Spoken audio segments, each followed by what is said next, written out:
You're listening to the Daily Sales Tips Podcast, and I'm your host, Scott Ingram. Today's tip comes from Tom Burton. Tom has over 30 years of experience helping forward-thinking businesses develop and implement innovative, technology-based strategies and solutions that drive sales and predictable revenue growth. Tom is currently a co-founder in LeadSmart Technologies, which has developed a unique CRM platform. Here he is. So a common call to action when we're doing prospecting or outreach to prospects is to request that they be willing to schedule or have a phone call, either with us or with somebody else on our sales team. The problem with that strategy is that prospects today, especially B2B prospects, more and more, first of all, want to be in control of their own buyer journey as long as possible. They want to remain anonymous or incognito as long as possible. And generally, they don't want to interact with a sales representative unless they really feel as though they need to. So the key is to continue to be able to do prospecting and outreach, but actually do it in a way that aligns with the way B2B prospects want to do things now and how they want to control their own journey. So what I recommend is, rather than having a call to action to schedule a discovery call or a phone call, is obviously do a little bit of homework about your prospect on what you're sending to and what they may care about.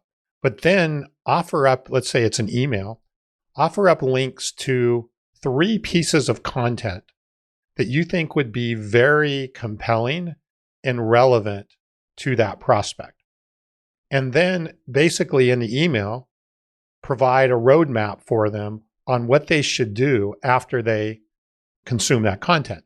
So the email could look like, hey, I understand that you may be struggling with this problem in your business or with this with your team.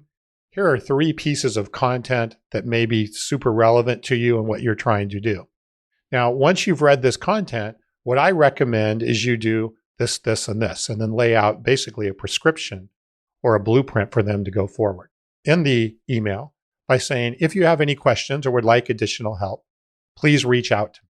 And what you're doing there is you're positioning yourself as a trusted advisor or as a consultant, and of somebody who is adding value and providing value and help to the prospect. And what we have seen is that using this approach, the conversion that we get, or at least the response that we get, even if they're not interested, we're seeing more response coming back at a much, much higher rate than with the call to action of, hey, let's schedule a call.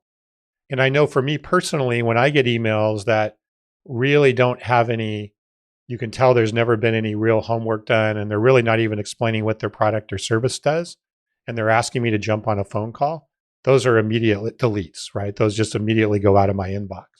But yet, if there is something relevant and important and helpful, then I'll take the time at least to read and to move forward. And that's all we can hope for in the early stages of prospecting. So focus on being that trusted guide, that trusted advisor, and do your outreach and prospecting with that point in mind. For links to connect with Tom and to get on the list for his upcoming book, The Revenue Zone, just click over to dailysales.tips/1187. Once you've done that, be sure to come right back for another great sales tip. Thanks for listening.